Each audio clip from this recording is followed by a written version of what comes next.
출애굽기에서 두 대목, 그리고 그 다음에는 레위기에서 또 한 대목, 세 군데를 보면서 오늘 그 제목을 히브리 종과 안식년 규례, 그렇게 주제를 가지고 묵상을 해보고자 합니다. 히브리 종과 안식년 규례, 그 상관관계에 대해서 좀 생각을 해보고자 합니다. 우리는 출애굽기 12장에서 출애굽의 역사가 이루어지는 것을 모세의 글 가운데 아주 생생하게 볼 수가 있습니다. 그날은 6월절 밤입니다. 희비의 상곡선이 같은 애굽 땅에 펼쳐지게 되는데 하나님의 능력으로 하나님께서는 모세와 아론을 통해서 이스라엘 자손들에게는 6월절 날 밤에는 나흘 전에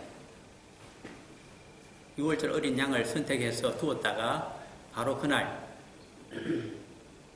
그날은 사실 요즘 태양력으로 하면 4월 중순입니다. 4월 한 14일쯤이 되는데 그들을 유대인들, 히브리인들에 있어서는 첫 번째 달, 아비달, 그래서 아비월이라 그러죠.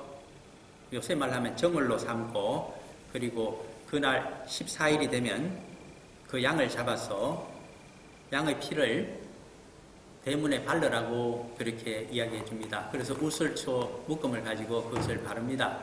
바르는데 대문에 보면 위에는 문인방이 있고 좌우에는 문기둥이 있고 아래쪽에 문지방이 있습니다. 그런데 문지방을 빼고 나머지 문인방과 좌우설주에 전부 그 피를 발라라 그렇게 명령을 했습니다.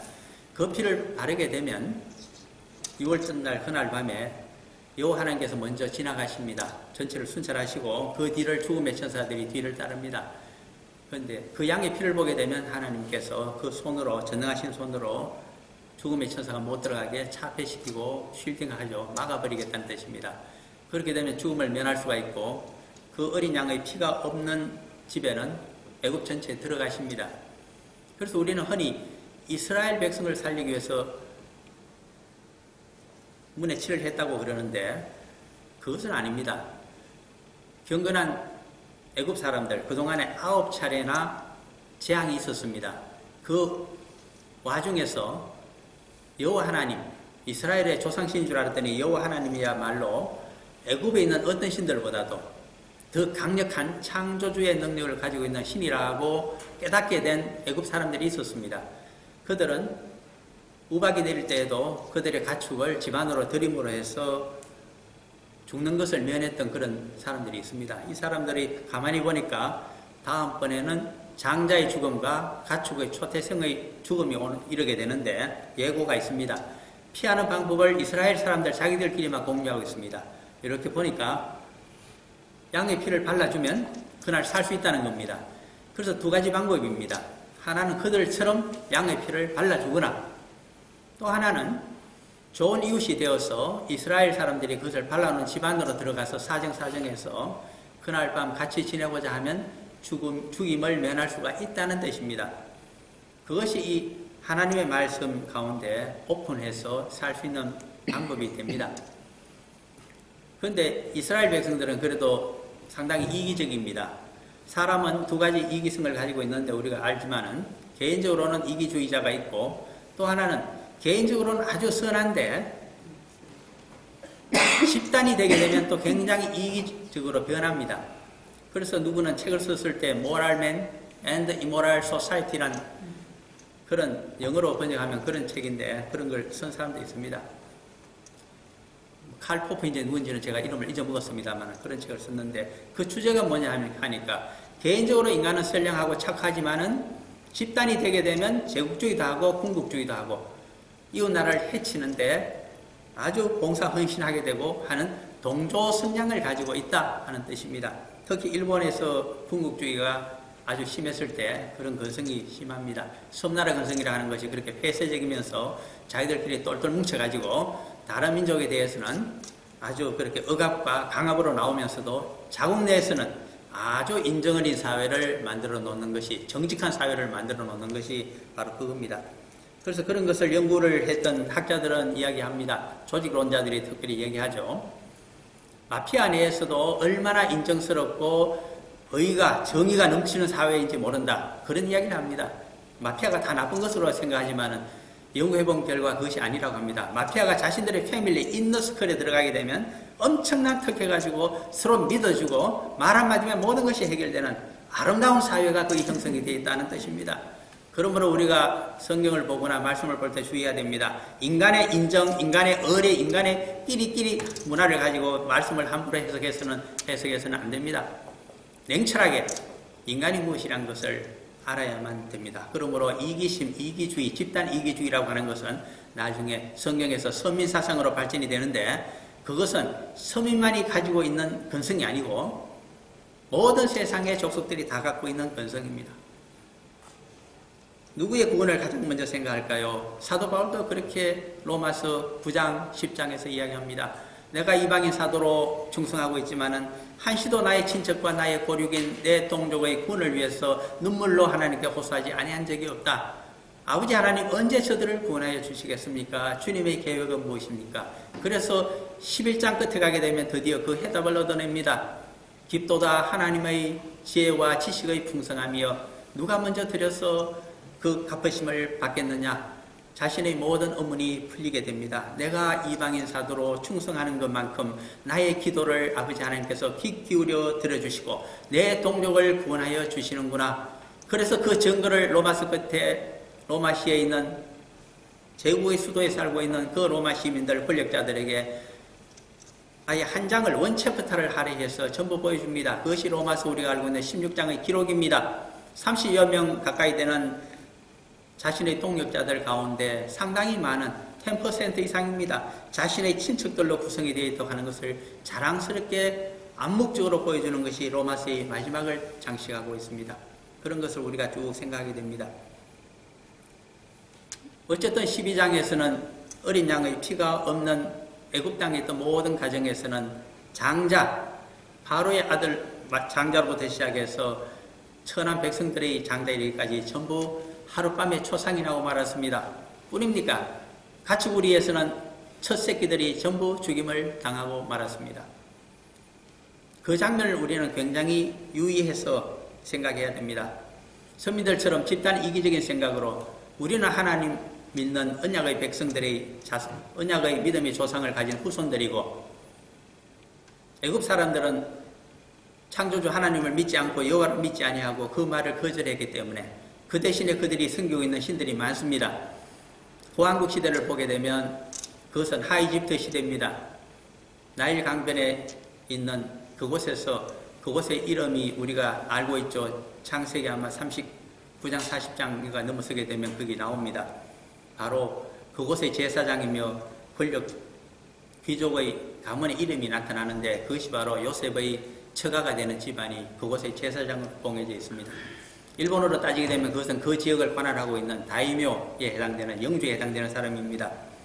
거기에는 신의 이름이 헬리오폴리스가 그 옆에 멤피스에 있기 때문에 태양의 신을 섬깁니다. 그 다음에 역사가 바뀌어서 중왕국 시대가 되게 되면 드디어 상이집트에서 권력을 잡게 됩니다. 천하를 통일하게 되죠. 그들의 신이 바람의 신입니다. 바람은 산 위에서 봅니다. 테베가 산에 가까운 지역입니다. 산간 지역에 가깝기 때문에 그래서 노비라고 그럽니다. 한국에 높새바람이 있듯이 노비라는 말이 거기에 해당됩니다. 그 강력한 바람을 믿고 있는 주신으로 섬기게 됩니다. 뿐입니까? 전통적으로 애굽에는 신들이 또 있습니다. 나일강의 악어신이 있습니다. 나일강을 통치하는 자가 악어로 그래서 그들은 묘사를 합니다. 뿐입니까? 하늘에는 가장 눈이 밝은 매가 날아다닙니다. 그래서 매도 역시 신으로 모셔집니다. 제가 지금 애굽에 있는 가장 중요한 신 4가지를 얘기했습니다. 그 중에 2가지가 바로 바로를 이야기합니다. 애굽의 황제인 바로도 현인신으로 인간이지만 신의 능력을 갖고 있는 자로 추앙을 받고 있습니다. 일종의 황제 숭배 사상이죠. 무엇으로 여기느냐? 태양의 아들일 뿐 아니라 바람의 아들입니다. 그리고 매의 눈을 가지고 있는 통치자를 의미하며 때로는 에스겔, 예레미야 등에 보게 되면 정확하게는 지금 모르겠습니다만 대선지서에는 그를 나일강의 큰 악어라고도 이야기합니다. 왜 이와 같이 길다란 말씀을 드렸느냐 하니까 출애굽이 이루어지는 그 12장에서 이와 같은 많은 신들을 하나님이 벌을 내리셨다고 하는 말씀을 하시면서 여호와야말로 유일한 창조주임을 선언하고 있습니다. 그리고 이 창조주의 뜻을 전하기 위해서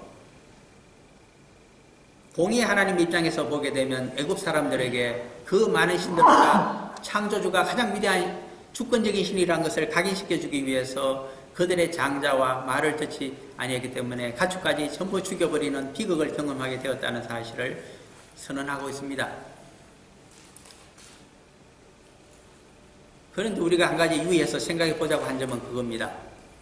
과연 이스라엘 자손을 출애굽시켜서 구원해 내기 위해서 그 대가로 이스라엘 사람이 아니고 애굽 사람들, 비록 그들이 이스라엘 사람들을 100년이 넘게 노예로 풀렸다고는 하지만 그들의 장자와 가축의 초태생을 다 죽여버리는 것이 하나님 마음에 협조하실까 하는 것입니다.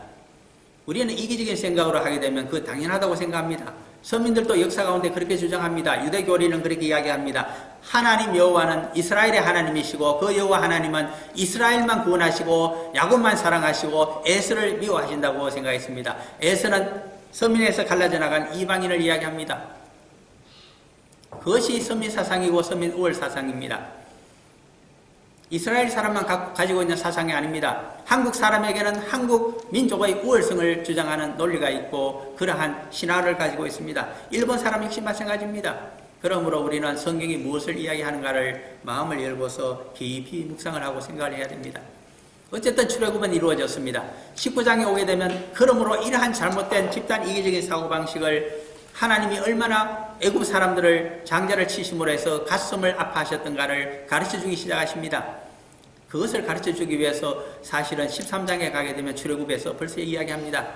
대신 목숨의 살림을 받았던 이스라엘의 모든 장자와 가축의 초태성은 나 여호와의 것으로 삼겠다고 이야기합니다.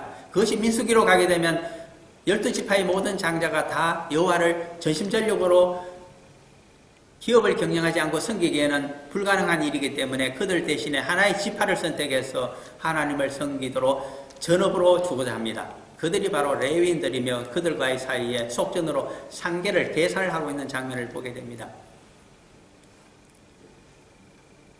그런데 온 세상 사람을 살리기 위해서는 그럼 누가 레위인처럼 하나님을 섬기는 그 직분을 맡게 될까요? 제사장의 직분을 누가 맡게 될까요? 그들이 출애굽기 19장에 가게 되면 바로 서민들입니다. 출애굽기 19장 4절에서는 이야기합니다. 온 세상 만민 가운데 오늘날에 하면 195개의 세계의 나라들이 있고 유엔에 가입되어 있다고 하는데 어쨌든 거기서는 그렇습니다. 100개가 넘겠죠. 온갖 나라들 가운데 백성들 가운데 내가 특별히 아브라함과 이삭과 야곱의 자손들만을 뽑아서 제사장 나라로 삼는다고 하는 선민이 됨을 선포해 주는 것이 바로 출애굽기 19장의 내용입니다. 하나님을 섬기는 인류 최초의 선민의 나라가 어디서 형성이 되는가 하면 시내산 앞에 있던 출애굽기 19장에서 선포가 되어지고 나라를 만들었으니까 나라를 경영할 수 있는 법 체계가 필요합니다. 그래서 모세를 시내산 정상으로 불러서 2차례나 계명과 율법을 전해줍니다. 모세는 하나님의 말씀을 나라를 경영할 수 있는 법률의 형태로 조문화해서 백성들에게 알기 쉽게 전해줍니다. 그것이 이름하여 율법입니다. 그래서 영어로는 law로 되어 있습니다. 하나님을 섬기는 제사장 나라는 이렇게 서민의 나라는 이러한 법률을 가지고 다스려져야만 한다는 뜻입니다. 그 다음 20장으로 넘어가게 되면 거기에는 율법의 취지가 바로 모법이 나타납니다. 10가지 계명으로 되어 있습니다. 그리고 10계명만 있는 것이 아니라 제20장 후반에는 참된 제사의 규정이라고 하는 규정이 또 들어있습니다. 거기에서는 다시는 인간을 노예로 부리지 아니하도록 하기 위해서 계급제를 타파하는 참된 제사장에 대해서 이야기를 합니다. 제단은 어떻게 만들고 청계로 올라가지 말고 자신의 권위를 제사장들은 높이지 말고 기름 부음을 받은 왕은 그렇게 백성들을 통치해서는 안 된다고 하는 사실을 알려주는 것이 참된 제사의 규정으로 들어있습니다. 어쨌든 그 다음 21장으로 들어서게 되면 드디어 20장에서 율법의 취지가 끝난 다음에 이제 총칙으로 내려옵니다. 오늘 우리가 받는 그것이 바로 히브리 종에 관한 규정이 총칙의 제일 첫머리를 장식하고 있습니다. 그 말은 모든 율법의 정신이 조문화된 것으로는 여기 들어있다는 뜻입니다. 이 총칙을 알지 못하게 되면, 그리고 그 전에 20장에 있었던 십계명과 참된 제사의 규정을 모르게 되면, 깊이 이해하지 않게 되면 율법이 왜 필요한 것인지, 율법이 어디에 저촉이 돼서는 안 되는지를 모르게 됩니다. 우리는 요 근래 헌법재판소의 선언을 통해서 헌법이 얼마나 중요하다는 것을 알게 됩니다. 그 헌법에 해당되는 것이 바로 어떻게 보면 20장에 있는 십계명이고 참된 제사의 규정입니다. 그 헌법에 따라서 가장 그 헌법의 정신을 잘 보여주고 있는 율법 중의 율법이 어떻게 보면 세부 규정이 오늘 총칙에 들어있는 히브리 종에 관한 규정입니다.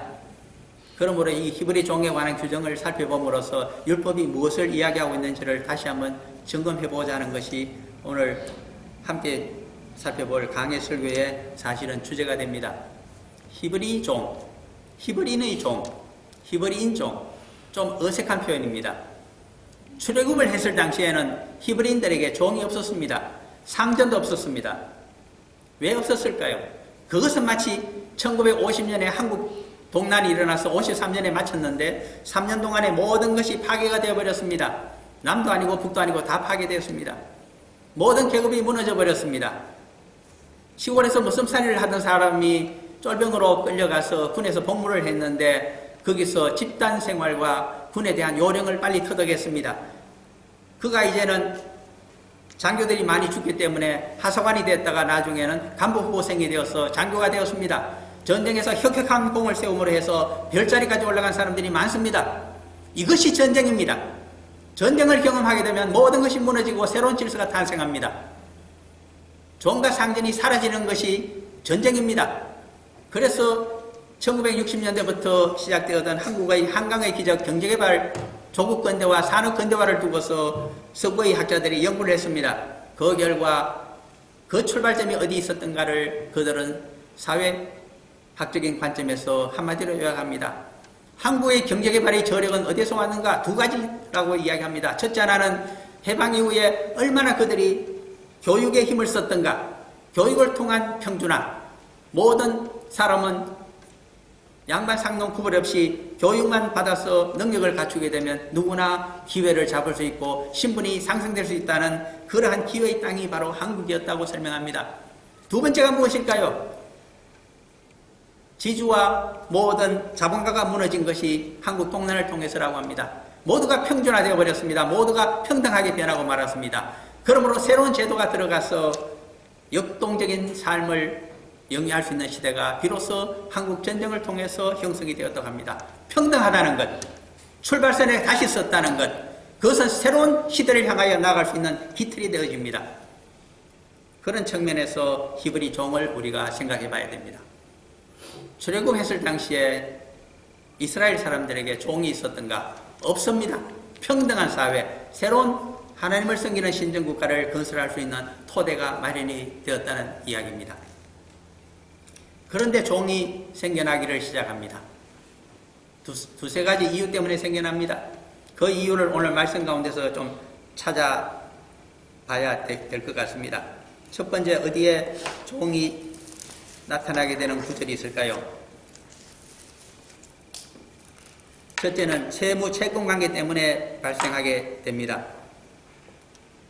그것은 우리가 레위기로 한번 가보셔야 되겠습니다. 오늘 읽었던 레위기 25장 중에 보시면 39절 말씀이 대충 그러한 내용을 담고 있습니다.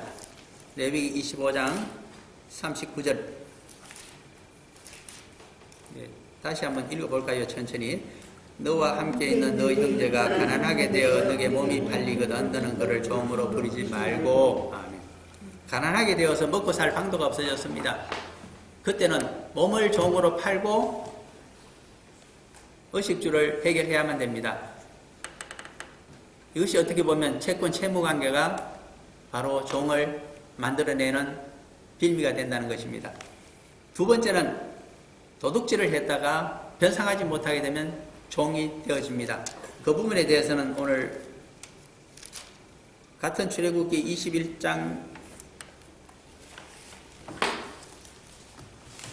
21장이 아니라 그 다음 장에 있는 22장을 보시게 되면 22장 3절쯤인가 거기 들어있습니다. 출애굽기 22장 3절 같이 볼까요? 해돋은 후에는 피 흘린 자가 있으리라. 도둑은 반드시 배상할 것이나 배상할 것이 없으면 그 몸을 팔아 그 도둑질한 것을 배상할 것이요. 종이 된다는 뜻입니다. 종으로 노역을 함으로 해서 자신이 끼친 손해에 대해서 배상을 해줘야 됩니다. 이것이 히브리인 종이 발생하게 되는 두 번째 이유입니다. 그 다음에 또 이유가 또 하나 있습니다. 그것은 21장 오늘 출애굽기 30절, 31절을 보시면 거기에 적혀져 있습니다. 출애굽기 21장 30절과 31절 같이 한번 읽어보겠습니다. 만일 그에게 속죄금을 부과하면 무릇 그 명령한 것을 생명의 대가로 낼 것이요 아들을 받든지 딸을 받든지 이 법규대로 그 임자에게 행할 것이며. 아멘. 이것은 굉장히 재밌는 구문입니다. 왜냐하면 그 앞쪽을 보면 상황이 이렇습니다. 사람을 보면 자신의 소가 뿔로서 받아서 상해를 입히는 버릇이 있는 것을 알게 됩니다. 그러면 지역 주민들이 노티스를 합니다. 당신의 소를 잘 단속하여서 다시는 사람을 떠받들지 않도록 철저히 하고, 만약 그런 일이 발생하게 되면 모든 것은 당신 임자의 주인의 책임이라고 그렇게 노티스가 됩니다. 그러면 다음에 똑같은 일이 발생하게 되면 그 책임은 주인이 지게 됩니다. 바로 그 소를 이용해서 자신이 미워하는 사람을 소로 떠받아서 죽였다는 그런 도구화로 보게 되는 이제 관례가 성립이 됩니다. 그렇게 해서 정말 출애굽기 21장 29절에 보면 소가 본래 받는 버릇이 있고 그 임자는 그로 말미암아 경고를 받았으되 단속하지 아니하여 남녀를 막론하고 받아 죽이면 그 소는 돌로 쳐 죽일 것이고 임자도 죽일 것이며, 고의적인 살인이기 때문에 죽음을 당하게 됩니다. 그런데 약간 생각을 해봐야 됩니다. 자신의 손으로 죽인 것은 아니고 소의 버릇을 이용했기 때문입니다. 간접적인 책임이 또 들어갑니다. 그래서 조금 달리 살 수 있는 방법을 강구해 줍니다. 그것이 속죄금 제도입니다.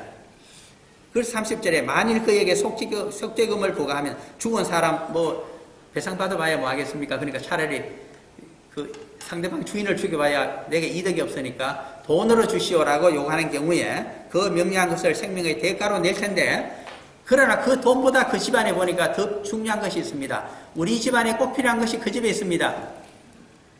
그 집에 아주 이쁜 딸이 있습니다. 그러므로 그 딸을 대신 달라고 할 수 있다는 이야기입니다. 그 딸은 또 그 집에 아주 근실한 튼튼한 아들이 있습니다. 그 아들을 내게 종으로 달라고 해서 아버지의 속죄금을 대신할 수 있다는 이야기입니다. 그럼 아들은 그 집에 들어가서 손해를 끼친 그 집에 들어가서 종노릇을 해서 노역으로 갚아야 되고, 딸이 들어가게 되면 이 히브리인 딸이 어떤 종살이를 하게 될까요? 거기에 대해서 오늘 구절구절 적고 있는 것이 처음에 봤던 첫 대목의 내용들입니다. 그러므로 그러한 뜻을 가지고 이제 한번 들어가 봅니다. 출애굽기 제21장 1절입니다. 너가 백성 앞에 세울 법규는 이러하니라. 율법의 시작은 이러하니라. 이제 총칙으로 들어갑니다. 총칙 제1조입니다. 그것이 2절입니다. 너가 히브리 종을 사면 그는 6해 동안 성길 것이요 7째에는 몸값을 물지 않고 나가 자유인이 될 것이며, 이것은 안식일 제도가 안식년 제도로 바뀐 것을 의미합니다. 그러므로 6년 동안만 섬기고 안식년이 되는 The Seventh Day가 Seventh Year로 바뀝니다. 그때는 자유인이 된다는 뜻입니다. 그 다음이 3절이 또 제2조로서 나타납니다. 만일 그가 단신으로 왔으면 단신으로 나갈 것이요 장가 들었으면 그의 아내도 그와 함께 나가려니와, 들어온 상태 그대로 나가도록 허락을 해줘야 됩니다. 싱글로 들어왔으면 싱글로 나가면 되고, 커플로 들어와서 종살이를 6년 했으면 7년째 되면 커플이 그대로 나가도록 되어 있습니다.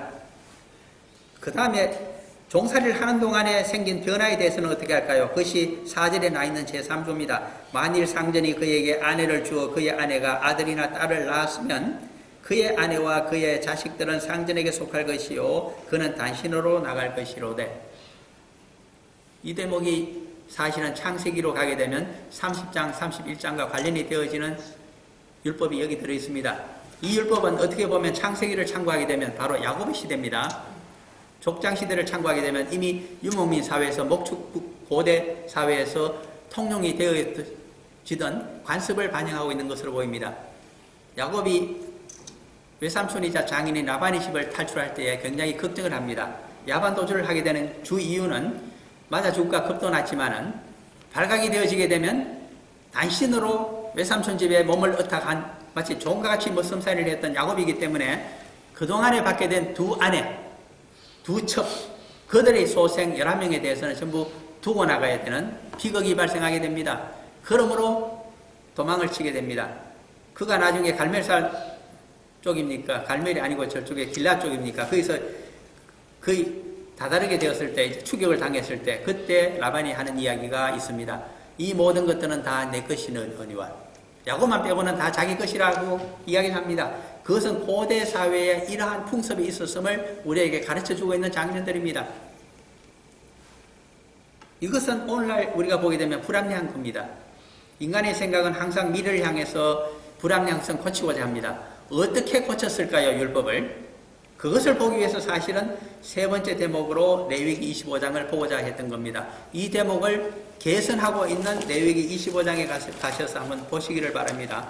율법이 시대가 발전함으로 어떻게 변하고 있는가, 그것은 옳은 것일까 옳지 않은 것일까를 좀 보고자 합니다.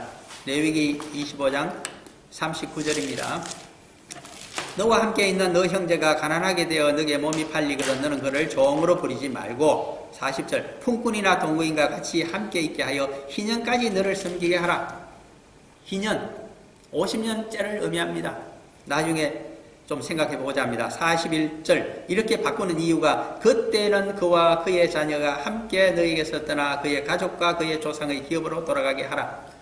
아주 좋은 말이 41절에 있습니다. 종살이를 하는 동안에 상전으로부터 아내를 얻었습니다. 주는 것을 받아서 함께 살다가 자식을 낳았습니다. 울고불고 하면서 혼자 싱글로 나갈 것이 아니라 인간적인 도리로 그들 모두를 데리고 나가도록 하라. 얼마나 좋은 내용입니까? 그런데 문제는 이 좋은 내용을 가지고 정말 좋지 않은 독소조항을 놓고 있습니다. 그것이 바로 40절입니다. 7년 만에 자유를 얻어 나갈 수 있는 것을 없애버리고 50년째가 되면 49년 동안 섬기다가 50년째가 되면 이 기쁨의 해, 희년의 해, 기업을 무르는 그 해 돌아가도록 해주겠다는 겁니다. 그나마도 히브리 종에 대해서는, 동족에 대해서는 그렇게 하고 이방인 출신에 대해서는 적용하지 않는다는 그 예외 조항이 46절에 있습니다. 너희는 그들을 이방인 중에서와 너희의 영원한 종을 삼으려니와 이방인 중에서 종이 된 자는 영원한 종입니다. 희년의 자유를까지 주지 않습니다. 이제 생각해 봐야 됩니다. 안식년은 우리 인생 가운데 고대 사회라 하더라도 여러 번 맞이할 수가 있습니다. 고대인들의 평균 생존 연령을 40년 또는 학자에 따라서는 50년까지 이야기합니다. 좋습니다. 40세 또는 50세까지 산다고 합시다. 평균적으로. 그러면 40년을 살게 되면 7년째마다 돌아오는 것을 한 6번 가까이 맞이할 수가 있습니다. 안식년입니다. 50년을 살게 되면 한 7번 정도 맞이할 수가 있습니다. 그러므로 기회가 여러 번 있습니다. 자신이 자유인이 될 수 있는. 희년에 만약에 석방을 시킨다고 자유를 준다고 하면 평생 동안 맞이할까요? 맞이하지 못할까요? 거의 불가능한 이야기입니다. 그러면 이런 것을 사실은 시대에도 맞지 않고 현실적으로 되지 않는데 왜 넣어두었을까요? 하나님의 뜻을 섬기는 척하면서 실리적인 것은 실은 자기가 다 차지하겠다는 인간적인 자기중심적인 이기주의와 현세적인 유익을 추구하는 사상이 여기에 들어있습니다. 율법이 어떻게 변질되었나는 것을 보여줍니다. 하나님께서 특히 하나님의 아들로 오신 예수 그리스도께서 복음서를 통해서 왜 그렇게 야단을 쳤을까요? 유대인들을. 너희들은 아버지의 율법을, 계명을 장로들의 유정과 생활적인 율법 세칙으로 바꾸어서 전부 어기면서 어렵다고 그리고 옳다고 주장하고 있구나. 그렇게 억지를 피우지 말라. 그렇게 외식적인 신앙생활을 하지 말라.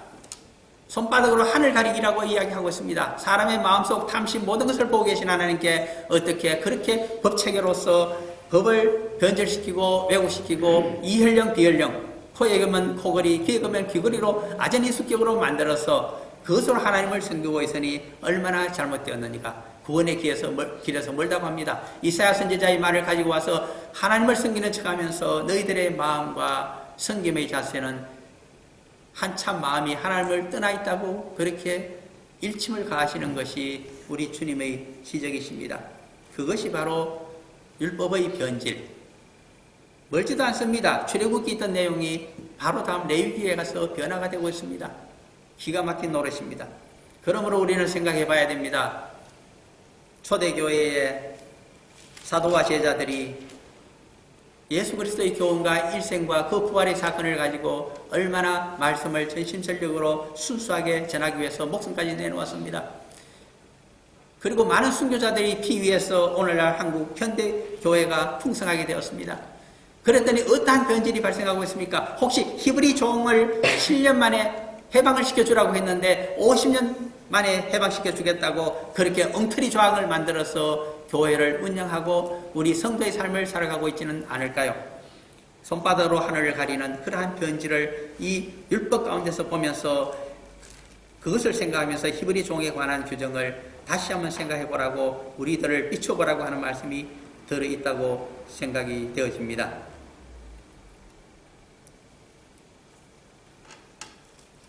한 20년 전쯤인가 한국 사회가 엄청나게 발전을 해가자 그런 이야기를 했습니다.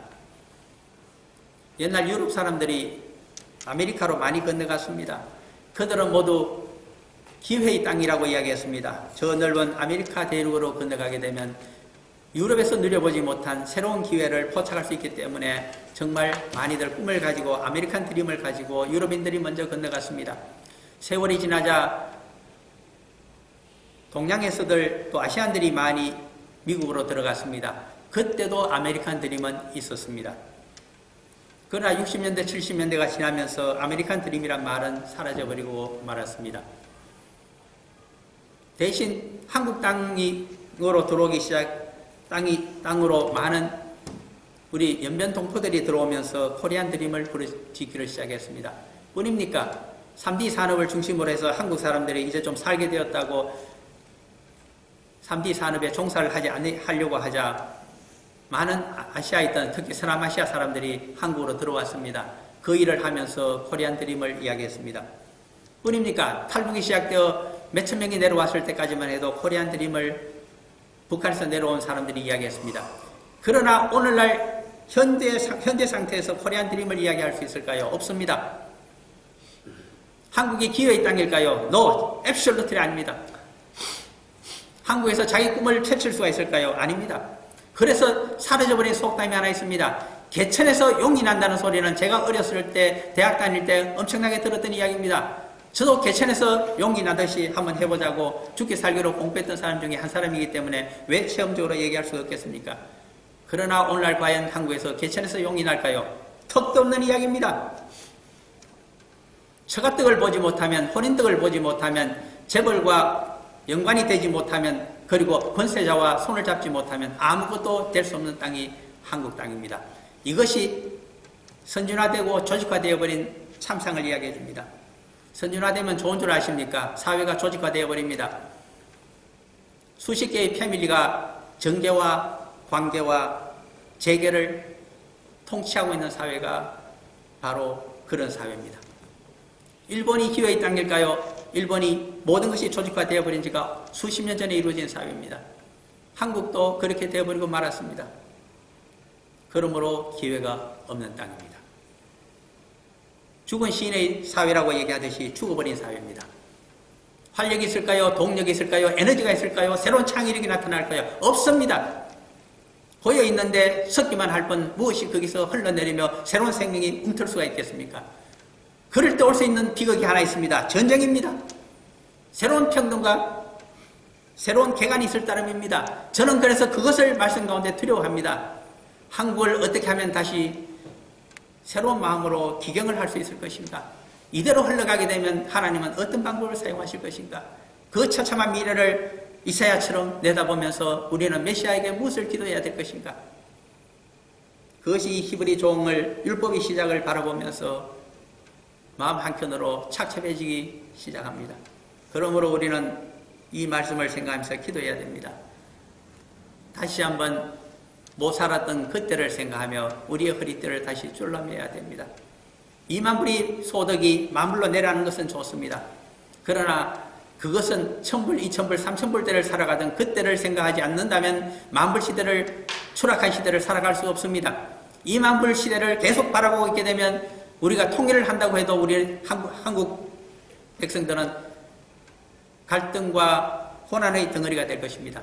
예를 들면 거대하게 잘 살던 부자가 소득이, 재산이 절반으로 줄어들었다고 생각해 보십시오.